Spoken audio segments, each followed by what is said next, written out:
Welcome if you just joined us. We're here live chatting. Let me know if you have a question. And let me know if you can see me the right way up. I'll just share, this is a really awesome kind of rooftop view here. I don't know about you, but sometimes the the one in me that likes big perspectives, it's kind of like my Sagittarian energy. I sometimes just need to have a view. It kind of helps me clear my head. Let's see. Welcome if you've just joined us here. I'm going to be taking some questions. I'll get to them in the order that they come. So if you've got something you want me to answer, put it in here. Let me know, what are you working on? What's going on? What's your experience? What are you struggling with? What's on your mind? How are you making sense of the world today? This is something I want to talk about a little bit more, because people write to me about this, and also it seems that a lot of you are just are sort of struggling. Obviously we've been in COVID. Hopefully we're kind of coming out the other side of that. But with culture wars and just a sort of sense that the world is not at ease with itself, I'm curious how that occurs to you. I know the other thing that I may put a video out about this at some point. People have a lot of concern about climate change and kind of eco-anxiety, and I sort of share that concern, and I wonder what you're learning about the best ways of kind of being with that and proceeding. Okay, so we're up right now. Good. I was down and out, now I'm upright. Hello, Kimberly. Thanks for being here. Audra, like the view. Yeah, it's a good spot here, actually. This is a beautiful day. Brittany, hello from Kentucky. Rachel, and hi from the UK. Welcome. Which part of the UK? What's the topic? I'm just doing kind of open style today, so I'm happy to take whatever questions you may have.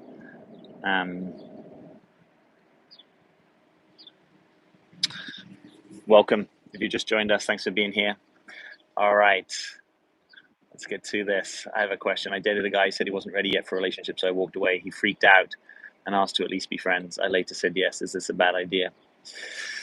I don't think de facto it's a bad idea to be friends. I think it depends kind of what's true for you. So if you can be genuine friends, then I think that's a good thing. I think the more friends and friendliness we have in the world, generally, that's a good thing. If you can only be friends and there's sort of constantly a sense of, oh, could it be, oh, does he mean something more when he says this? Oh, he's texting me a little bit more, a little bit less. If it's not possible to put it into that friendship sort of category in your life, that's where I think it gets problematic. And in a sense, you might have divergent aims.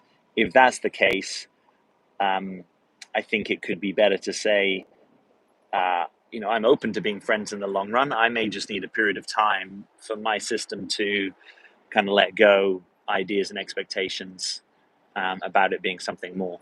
That might be the most authentic way of proceeding.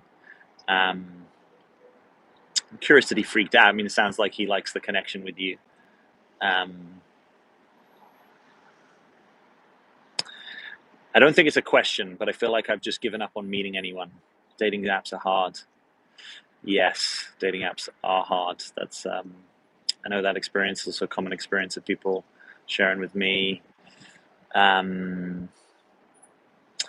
Sometimes it can be good just to take a clear step back from that, right? And just refocus your attention and energy on meeting people organically, getting out, particularly now that, at least in the Northern Hemisphere, we're kind of heading into spring and summer. It's a good chance to get out and do the things that you like to do. I generally say with dating apps, what's the energy that you bring to it? If jumping on the dating app for half an hour and messaging some people and swiping, etc. If that's occurring to you as light and you're engaged, great. If the energy that you're doing it with is disaffected and resigned, then it's probably not the energy to be doing it from. So I would just give yourself permission to say, okay, maybe I'll just snooze that for this month. Um, and sometimes it can be good just to take the focus off of dating altogether if you're in the place of, I feel kind of disappointed and disaffected by this.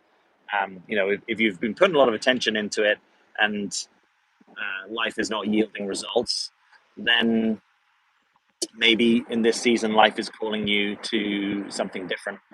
So um, it's not always that when we put maximum effort into these things that they manifest, right? Manifestation is complex. In some ways it's above my pay grade, but paying attention to your intention, what some people would call your vibration. I don't really speak that language so often, but I get what they're meaning by that.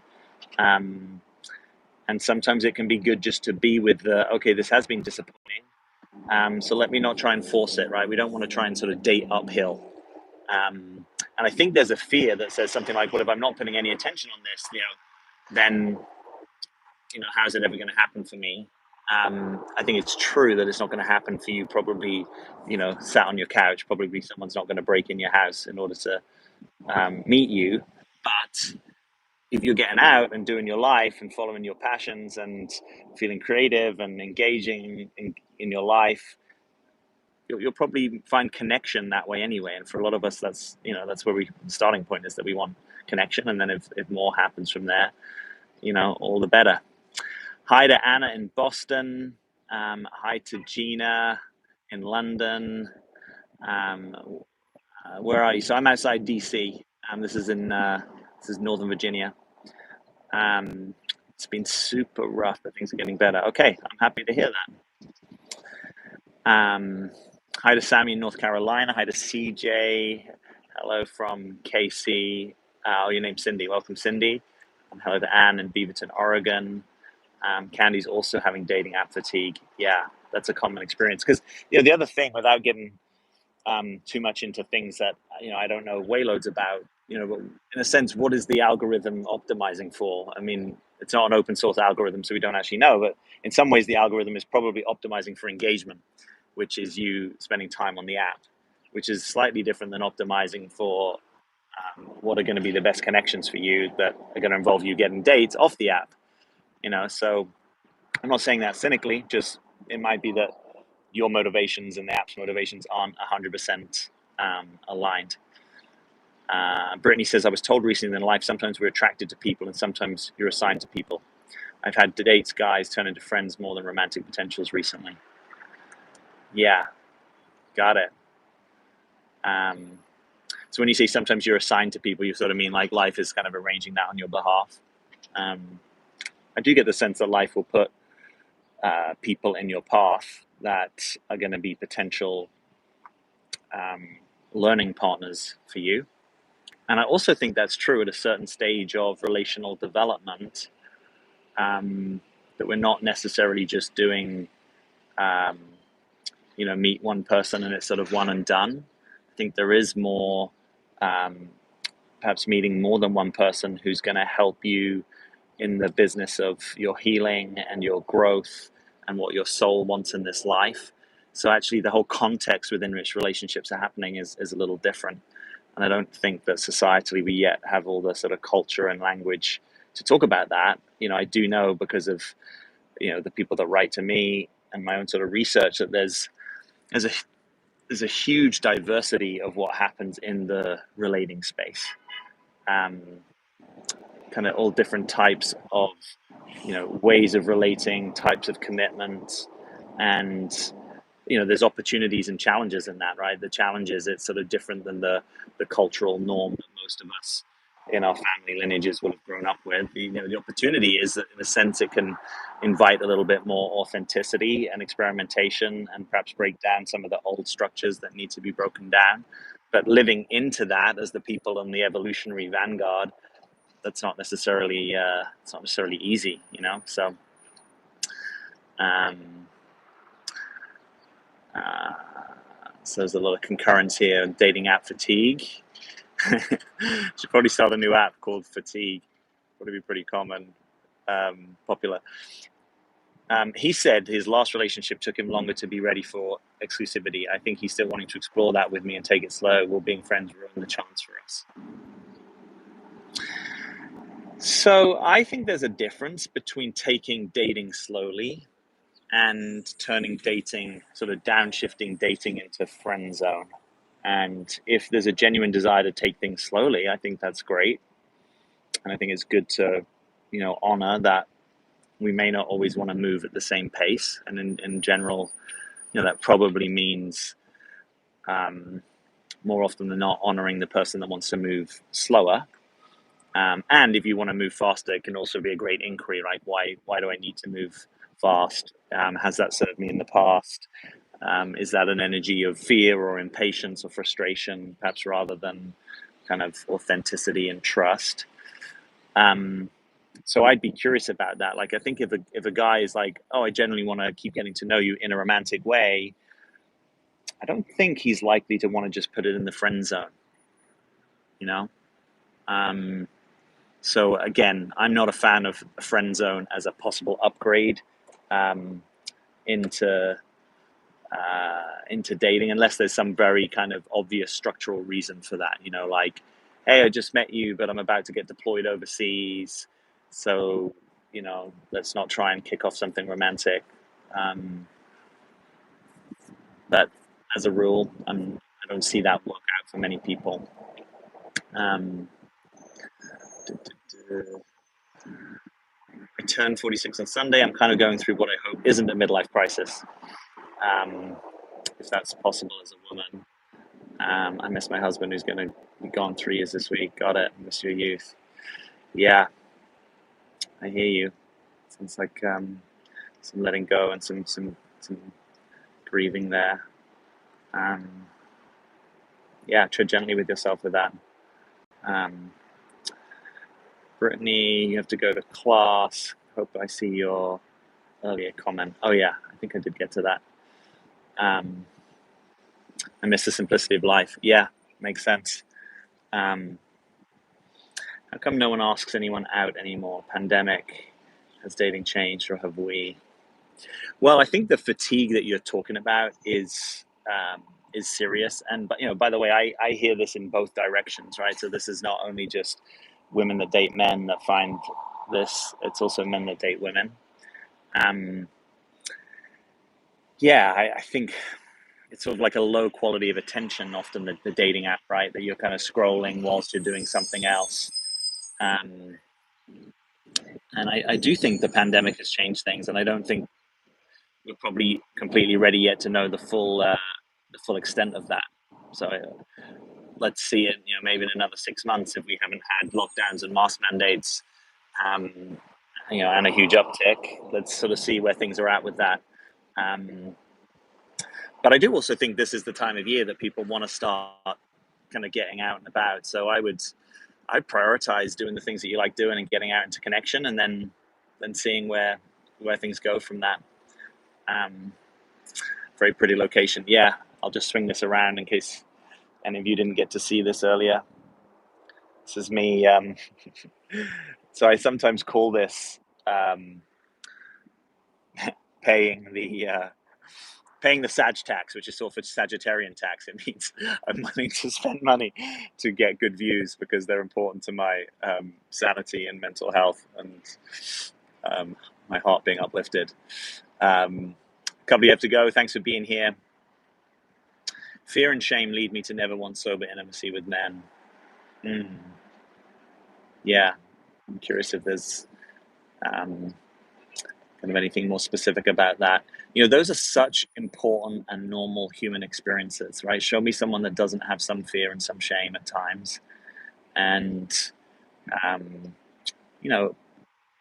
inappropriateness, being able to share our shame with someone as we get to know them, I think can also be such a great kind of opportunity for connection and intimacy, right? And I hear that that's maybe where you don't want to go with this. But I often think we're at our most human when we're talking about what we find difficult, what we have shame about, and yeah, it's sensitive, and yeah, it's probably got some wounding in there. And um, Normally, what I see is that as people work to relax their inner critic and they get off their own back and they start being a little more attuned and kind to themselves and not treating themselves like a robot or a workhorse or someone who should have lived this sort of perfect life, and accepting that humanness is frail and vulnerable and it's complex and sometimes it's messy and we all have a light side and a dark side. As we become more okay with that, more into contact with that, then the shame piece isn't quite so insurmountable.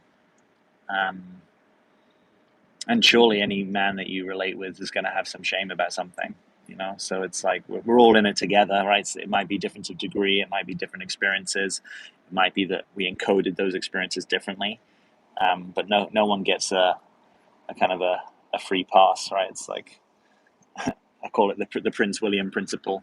Prince William in his life of luxury still has talked out a lot, and I appreciate this about like mental health issues, and it's sort of real. Yeah, I'm tired of caring so much that I get burnt out and don't care about anything. Yeah, well, sounds like that might be an opportunity for you to get closer to yourself. I think it's important to have times when we're not too focused on what's going on externally, and we get to do the things that we want to do and we need to do. That's what burnout, I think, typically is calling people to a more authentic way of using their energy and not overextending or over caring, right? In a sense, finding sobriety, not too much, not too little, with the way that you care. And sometimes that's the biggest wake up. And you can return to caring more about things when your heart has that energy, right? Hearts want to extend themselves to other things and other people. But if actually right now it's time to go internal and to so let me make this a little bit more precise. Quite often, or like if you're in a live program with me or you coach with me, I might have you do a commitment inventory. So I'm going to get you to put in one place all the commitments that you have in your life, all the things that you have attention on, some kind of commitment to, whether you're fully realizing that commitment or it's more of a sort of on your mind and I'm not fully realizing it. And most people, when they do that, are a little overwhelmed. I know when I do this in my own life, even as someone who has done this for probably a decade at this point, I can still feel overwhelmed. And I'm like, oh gosh, I've got this and this and this and this and this and this and this and this and this and this and this and this.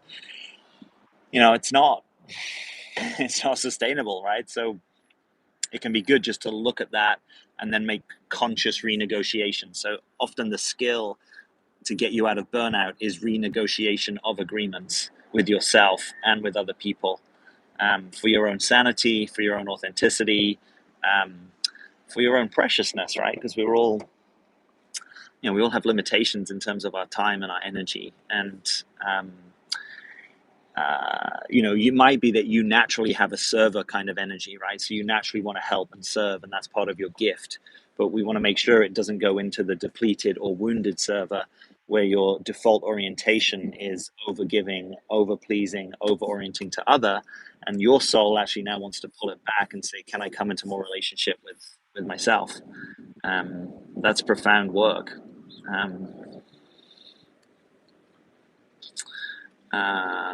Glaucia, Jack, long time no see. So good to hear from you again. Thanks for your program, becoming the one. I'm happily married now. That's so awesome. Hugs from Brazil. I'm so happy to hear that. Yay! Thanks for sharing that. And I'm glad I got to hear that. Yeah, great. Congrats. Very true about the feelings and experiences around shame. It's interesting that we're so tough on ourselves. We need more caring towards ourselves. Yes. I mean, I do see that at large culturally is kind of one of the opportunities I think we are coming into more, is that there is more sensitivity around shaming, more sensitivity around things like body shaming and cultivating body positivity and I want to see more of that. It seems like it's so important. You know, we are creating opportunities for collective healing where that needs to exist. You know, and I sense that in some of our political and social structures, we need more collective healing. You know, um, we need to find ways to come together that allow us to grieve and to feel where we've had shame and to release that and to see each other in that. So when you're doing that individually, you know, don't forget that any work that you do individually, you also do in a small way for all of us. You know, anytime that you release something, you release a pattern, you heal a trauma, um, you become more essentially who you are, you turn to your own authenticity. That's for all of us. You know, that you're an invitation to people in ways that you'll never quite fathom. You know, even if they don't consciously recognize it. So any time that you are doing your work and it's hard, and inner work is hard. You know, I was just writing about this earlier. You know, inner work is destabilizing. You know, so often in the personal growth world, you know, we talk about the upside, right? The upside of personal growth is you might have more aliveness, you might cultivate more intimacy, you might have more energy, you might heal, you might set, you know, more ambitious goals for yourself, you might become more of who you are, you might, you know, do the work you were born to do. There's so many opportunities, but there's also, you know, there's real costs and challenges to doing inner work. You know, it takes time and energy and money.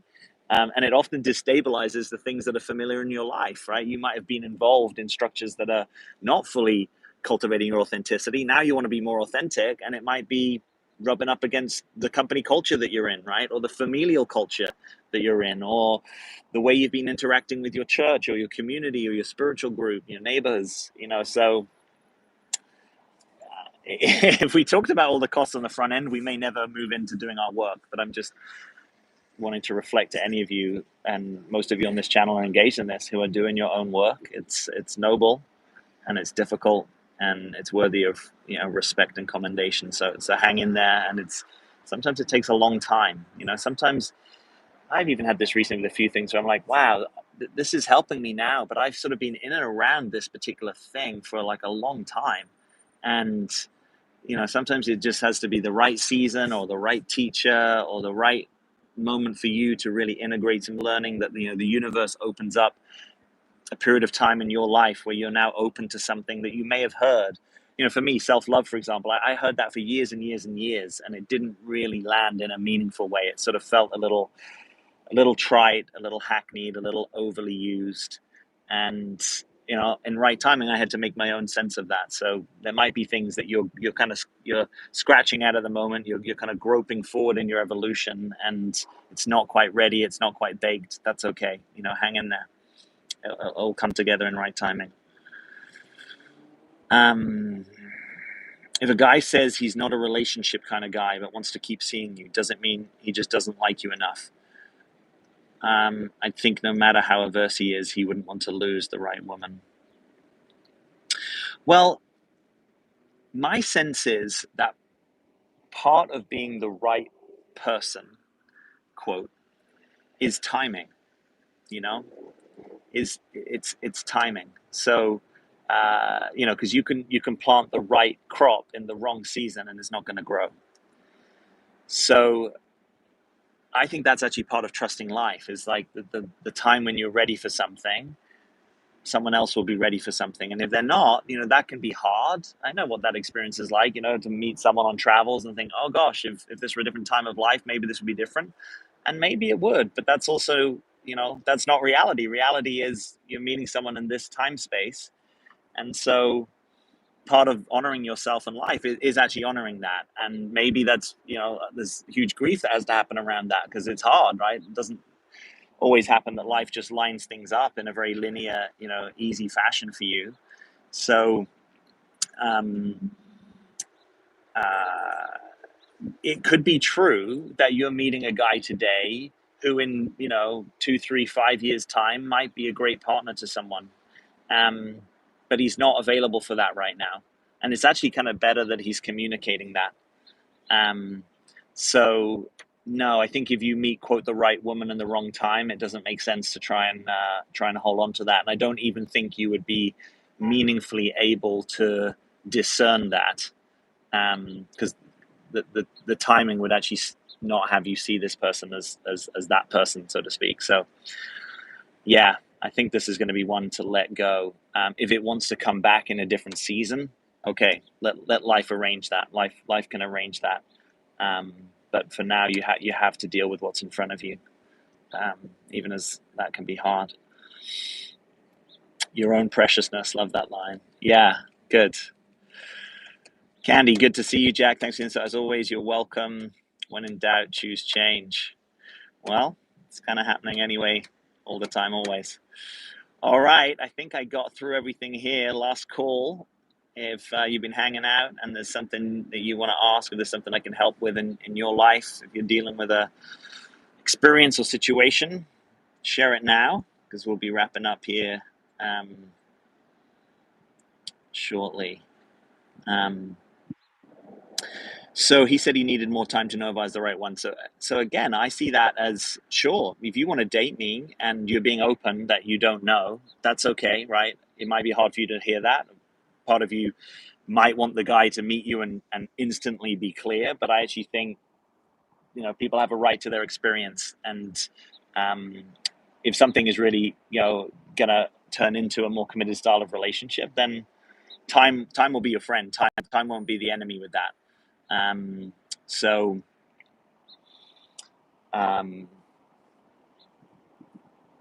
yeah, I don't think hearing that changes my view. Now, if it's that you guys have incredibly different paces, and let's say you've been kind of moving very fast and perhaps almost too fast, so to speak, and he's trying to slow the thing down, he can do that. But I think that's still dating. I don't think that's friend zoning. And it I don't know, but the way that this occurs to me is that you might have some of the things that he may at some point be looking for in a partner. So there's a genuine connection here, but he's not in this moment in time seeing it as a connection that he wants to pursue. But he also has his doubt about that, because it's hard not to doubt that. I think when you meet someone and there's some elements of connection that you like and enjoy, I think it can be hard to just be, okay, cool, super clear, going to put this in the friend zone. I don't think there's many guys that are really able to do that. But then we create confusion, right? Because we kind of then hang on and we say things that you're now trying to interpret and spending lots of time and energy trying to interpret it. He is trying to put this in the friend zone, and we never want to fright the friend zone. We never want to fright the friend zone. We never want to fight the friend zone, right? We want to accept the friend zone. That's a guy giving you your freedom in a sense when he puts you in the friend zone. When you fight it and try and make it different, or say, well, this word doesn't line up with that word, doesn't line up with this action. We're not trying to be forensic criminologists, right? We're not trying to piece together a thing in a very if we could just find the one piece of hair DNA evidence, right? We want the thing that's kind of somewhat obvious, right? Even when it's obvious, it doesn't necessarily mean it's going to consolidate easily as a relationship, or it's going to work out in the fullness of time. But it's much easier when both people want to be on the pitch, right? So anything that's not that, you can say, look, if you have a change of heart, I like you and I could see something here and you're not seeing that right now, that's fine.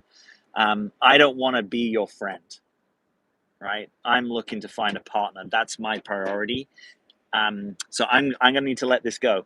Now, if you want to call me in the future when your head and heart's in a different place, you're welcome to do that. Obviously, I may be meeting and dating in the meantime, so I'm not waiting for you, but you're welcome to call me. And if I get to the point where I can see you just as a friend, I'll be your friend. But generally, once you actually get to that point, you don't care so much, because you've got other friends.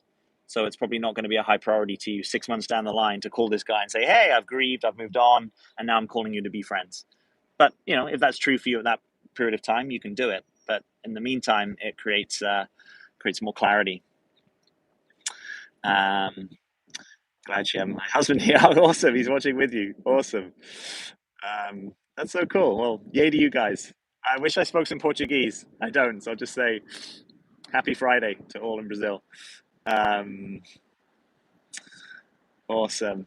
All right. Thanks for the feedback here, guys. I'm going to love you and leave you. I hope that you're having a great day. Thanks for tuning in. If you tuned in after the event, I appreciate your being here. You're welcome to leave an additional question under the video. I will get to it in due course. And in the meantime, have an amazing start to your weekend.